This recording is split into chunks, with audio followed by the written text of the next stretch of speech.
आइए जानते हैं आज के प्रमुख अंतर्राष्ट्रीय खबरों को। पहले एक नजर हेडलाइंस पर। सड़ गई है पार्टी, प्रणब मुखर्जी की बेटी ने कांग्रेस को सुनाई खरी खरी। क्या मेरी धर्मपत्नी रोहिंग्या घुसपैठिया है जो उनका वोट काटने का आवेदन दिया है? संजय सिंह का बीजेपी पर हमला। सीएम सर, इस केस में हाथ मत डालिए, नहीं तो आपका हाथ जल जाएगा। जब आईपीएस किशोर कुणाल ने दे डाली थी एक मुख्यमंत्री को चुनौती। दिल्ली से पंजाब, हरियाणा और राजस्थान तक अगले कुछ दिनों में पड़ेगी जबरदस्त ठंड। विमानन उद्योग के लिए भयावह साबित हुआ साल का आखिरी महीना, डरा देंगे विमान हादसों के ये आंकड़े। पाकिस्तान ने अफगानिस्तान में आतंकी नेटवर्क बनाया, लेकिन अब उसी से क्यों आ गई लड़ाई की नौबत। दुनिया में सिर्फ 9 देशों के पास परमाणु बम। होटल के कमरे से इस एक्टर की पड़ी मिली डेड बॉडी, 2 दिन पहले ही किया था चेक इन। सिकंदर से पहले सलमान खान के संकट मोचन बने हैं साजिद नाडियाडवाला। और वर्ल्ड टेस्ट चैंपियनशिप के फाइनल में पहुंची दक्षिण अफ्रीका, पाकिस्तान की सेंचुरियन में शर्मनाक हार। पूर्व राष्ट्रपति प्रणब मुखर्जी की बेटी शर्मिष्ठा मुखर्जी ने कांग्रेस पर बड़ा हमला बोला है और कहा है कि पार्टी में शरण आ गई है। साथ ही कहा है कि पार्टी दुखद स्थिति में है और उसे गंभीर आत्मनिरीक्षण की जरूरत है। शर्मिष्ठा मुखर्जी ने दुख जताया है कि मौजूदा स्थिति और शीर्ष नेताओं में विचारधारा की कमी के कारण आज कई पुराने कांग्रेस कार्यकर्ता पार्टी से अलग थलग महसूस कर रहे हैं। उन्होंने ये भी सवाल उठाया है कि उनके पिता की मृत्यु के बाद कांग्रेस कार्य समिति की बैठक क्यों नहीं बुलाई गई और कोई प्रस्ताव क्यों नहीं पारित किया गया। आम आदमी पार्टी ने रविवार को भारतीय जनता पार्टी पर पूर्वांचलियों के वोट कटवाने का आरोप लगाया है। आप सांसद संजय सिंह ने पत्नी अनीता सिंह के साथ एक प्रेस कॉन्फ्रेंस कर बीजेपी पर जमकर आरोप लगाया। संजय सिंह ने कहा कि बीजेपी ने मेरी धर्मपत्नी का ही वोट कटवाने का आवेदन दिया। उन्होंने कहा कि संसद में मैंने बीजेपी द्वारा यूपी, बिहार और झारखंड के पूर्वांचल समाज के लोगों के वोट कटवाने की बात कही और इसे जेपी नड्डा ने माना भी। अब बीजेपी वालों ने मेरी धर्मपत्नी अनीता सिंह जी का, जो कि नई दिल्ली विधानसभा की वोटर है, उनका वोट कटवाने की एप्लीकेशन दे दी। बीजेपी सांसद मनोज तिवारी से मैं पूछना चाहता हूं कि पूर्वांचल की रहने वाली मेरी धर्मपत्नी जी क्या घुसपैठिया है जो उनका वोट काटने की एप्लीकेशन दे दी गई। संजय सिंह ने कहा कि बीजेपी मतदाताओं के वोट कटवा कर चुनाव जीतना चाहती है। मेरी पत्नी अनीता सिंह जी पूर्वांचल की रहने वाली है और बीजेपी वालों ने इनका वोट कटवाने की एप्लीकेशन 2 बार दी है। बीजेपी वाले हरियाणा और महाराष्ट्र की तरह चुनावी घोटाला करके दिल्ली में चुनाव जीतना चाहते हैं। सन 1983 का समय बिहार के सीएम जगन्नाथ मिश्र ने पटना के एसपी को फोन किया और पूछा कि बॉबी हत्याकांड में क्या अपडेट है।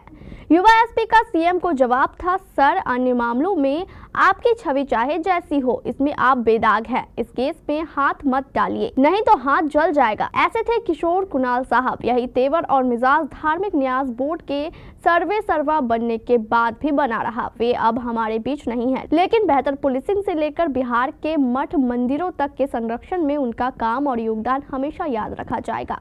पटना के कई वरिष्ठ पत्रकार आज भी उनके एसपी रहने के दिनों को याद करते हैं और कहते हैं कि किशोर कुणाल के खौफ के कारण उन दिनों अपराधी पटना से भाग गए थे या गिरफ्तारी के डर से कहीं बिल में छुप गए थे। बारिश के मौसम के जाते ही दिल्ली और आसपास के इलाकों में अब बहुत घने कोहरे और सर्द हवाओं का दौर शुरू होने वाला है। भारतीय मौसम विभाग ने अगले कुछ दिनों के लिए चेतावनी जारी की है, जिसमें नए साल के मौके पर मौसम का हाल भी शामिल है। तापमान की भविष्यवाणी के अनुसार उत्तर प्रदेश में अगले 5 दिनों के दौरान न्यूनतम तापमान 4 से 6 डिग्री सेल्सियस की गिरावट की संभावना है। वहीं पंजाब, हरियाणा, चंडीगढ़, दिल्ली और राजस्थान में अगले 3 दिनों में 3 से 4 डिग्री सेल्सियस की गिरावट आने की उम्मीद है, जिसके बाद तापमान में कोई बड़ा बदलाव नहीं होगा। मध्य भारत में अगले 24 घंटों में तापमान में कोई बड़ा बदलाव नहीं होगा, लेकिन उसके बाद तापमान में 3 से 5 डिग्री सेल्सियस की गिरावट आ सकती है। पूर्वी भारत में अगले 24 घंटों में तापमान में कोई बड़ा बदलाव नहीं होगा, लेकिन उसके बाद 3 से 4 डिग्री सेल्सियस की गिरावट आने की संभावना है। महाराष्ट्र में अगले 5 दिनों के दौरान तापमान में 2 से 4 डिग्री सेल्सियस की कमी आने की उम्मीद है। दक्षिण कोरिया में आज रविवार को जेजू एयर बोइंग 737-800 विमान रनवे से फिसलकर दुर्घटनाग्रस्त हो गया। इस हादसे में 176 लोगों की मौत हो गई, जबकि 2 लोग जिंदा बचे हैं। हाल के दिनों में हुई यह सबसे भीषण दुर्घटना है। इस सप्ताह कजाकिस्तान में विमान दुर्घटना हुई थी, जिसमें करीब 35 से अधिक लोगों की मौत हो गई थी। 2024 का आखिरी महीना विमानन उद्योग को लिए भयावह साबित हुआ है।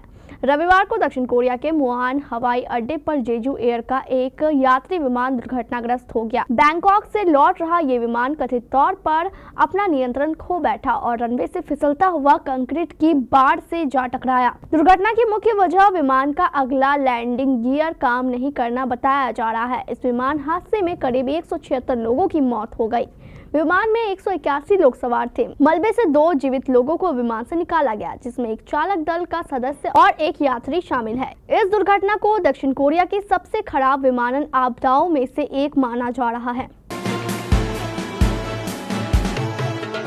पाकिस्तान ने 24 दिसंबर की रात को अफगानिस्तान के पख्तिका प्रांत में अपने लड़ाकू विमानों से बमबारी की। इससे अफगान तालिबान भड़क गया और पाकिस्तान को अंजाम भुगतने की धमकी दे डाली। तालिबान ने दावा किया है कि पाकिस्तानी लड़ाकू विमान की बमबारी में कम से कम 46 आम अफगानी मारे गए हैं, जिनमें महिलाएं और बच्चे शामिल हैं। उनसे पाकिस्तान के इन हवाई हमलों को बर्बर और निंदनीय बताया और इसे संप्रभुता का उल्लंघन करार दिया। तालिबान की इस्लामिक अमीरात सरकार ने एक बयान जारी कर कहा, अफगानिस्तान के इस्लामिक अमीरात के विदेश मंत्रालय ने दोपहर में पाकिस्तान दूतावास के प्रभारी को तलब किया और डूरंट रेखा के पार ठीक सीमा के पास पख्तिका प्रांत के बरमल जिले में पाकिस्तानी सैन्य विमानों द्वारा बमबारी के खिलाफ कड़ा विरोध पत्र सौंपा। अभी तक पाकिस्तान के विदेश मंत्रालय ने सेना की ओर से कोई टिप्पणी नहीं की है।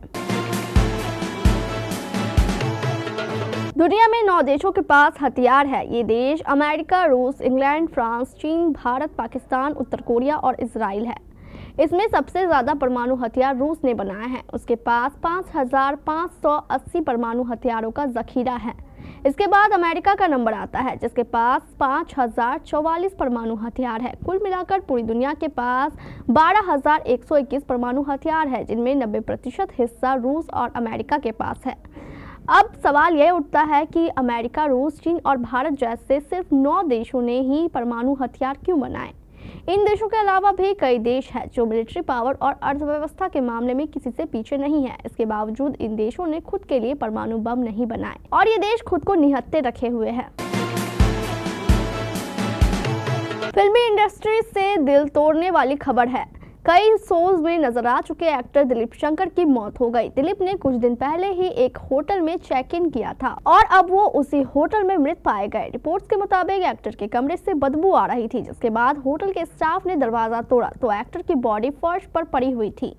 इस मलयालम एक्टर की मौत की खबर से हर कोई शॉक्ड है। एक्टर की मौत की खबर मिलते ही पुलिस ने जांच पड़ताल शुरू कर दी है। हालांकि शुरुआती रिपोर्ट से किसी प्रकार की साजिश का कोई संकेत नहीं मिला है। एक्टर की मौत तिरुवनंतपुरम के एक होटल में हुई है।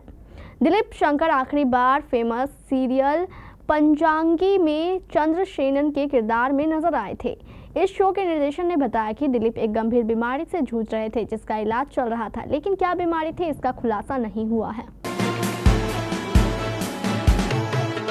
अभिनेता सलमान खान और फिल्म निर्माता साजिद नाडियाडवाला की दोस्ती बॉलीवुड फिल्म इंडस्ट्री में काफी फेमस है। सालों से सलमान साजिद के home production Nadiadwala grandson entertainment के बैनर तले बनी मूवीज में नजर आ रहे हैं। उनकी अगली फिल्म सिकंदर के प्रोड्यूसर भी साजिद ही हैं। ऐसे में हम आपको इन दोनों की जोड़ी सफल मूवीज के बारे में बताने जा रहे हैं। साफ तौर पर कहा जाए तो साजिद नाडियाडवाला ने सलमान खान के लिए संकट मोचन का काम किया है। सलमान खान ने साजिद नाडियाडवाला की फिल्मों में काम करने का सिलसिला सनी देओल स्टारर फिल्म जीत से शुरू किया था। इस मूवी में सलमान सेकेंड लीड रोल में रहे। जीत हिट रही, लेकिन करण अर्जुन के बाद सलमान खान एक बड़ी सोलो रिलीज के लिए तरस रहे थे। दक्षिण अफ्रीका ने टेस्ट सीरीज के पहले मैच में पाकिस्तान को 2 विकेट से हरा दिया। दक्षिण अफ्रीका ने सेंचुरियन में खेले गए मुकाबले में रोमांचक जीत दर्ज की। उसने इस जीत के साथ ही वर्ल्ड टेस्ट चैंपियनशिप के फाइनल में जगह बना ली है। दक्षिण अफ्रीका फाइनल में पहुंचने वाली पहली टीम बन गई है।